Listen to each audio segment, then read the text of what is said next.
A major push for Make in India, Foxconn, the largest manufacturer of iPhones, has commenced production of the iPhone 17 at its Bengaluru facility. The Foxconn manufacturing plant in Devanahalli near Bengaluru is the second largest after China.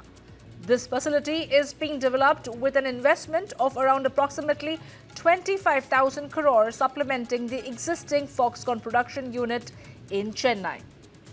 Now, according to multiple sources, Apple plans to increase iPhone production in India to 60 million units this year, up from about 35 to 40 million units in 2024-2025.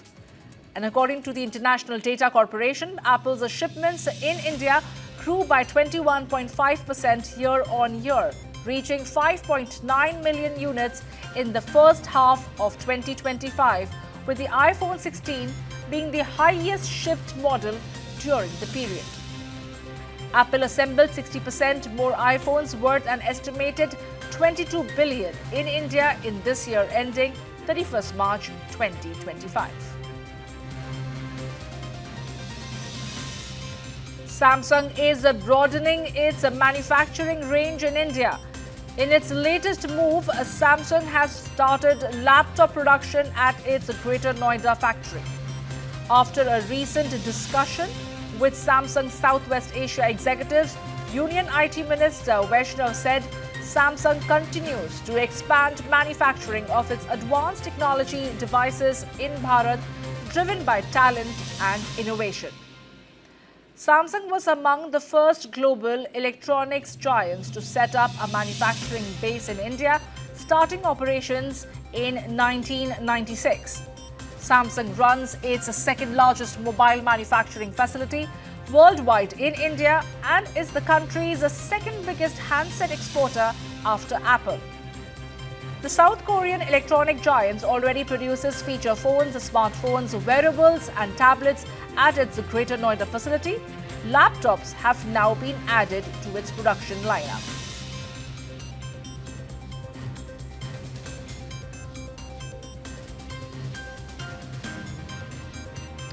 India's foreign exchange reserves increased to $693 billion, moving closer to their all-time peak.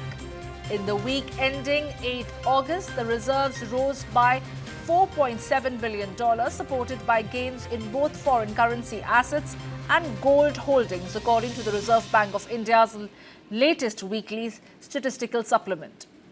This followed a sharp decline of $9.32 billion in the previous week.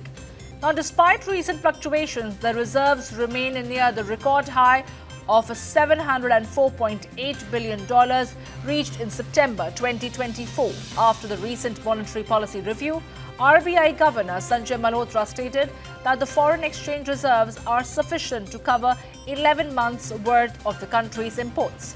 RBI data showed that foreign currency assets, which form the largest part of the reserve, stood at $584 billion, which gold reserves amount to over $86 billion. In 2025, reserves have risen by about $53 billion cumulatively, and foreign exchange reserves comprise assets held by a country's central bank or monetary authority, mainly in major reserve currencies like the US dollar, with smaller portions in the euro, Japanese yen and pound sterling. The overall momentum of the Indian economy remains robust, as the government's chief economic advisor said. Addressing an event in Delhi, Nageswaran said that the economy continues on a fast growth track, citing high-frequency indicators. He also emphasized the need for India to significantly ramp up efforts in artificial intelligence and semiconductor manufacturing to compete with the United States and China. He also said that it is still premature to evaluate how US tariffs will affect India's GDP growth. He emphasized that India needs to considerably revamp its efforts in artificial intelligence and semiconductor manufacturing to effectively compete with global leaders like the United States and China. He identified key challenges such as energy transition, energy security, the economic impact of AI, and fostering collaboration across sectors.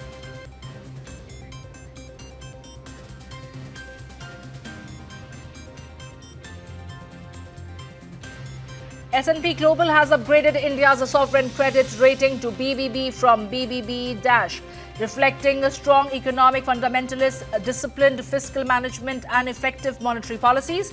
This marks India's first rating upgrade in 18 years, signaling growing financial resilience and boosting investor confidence.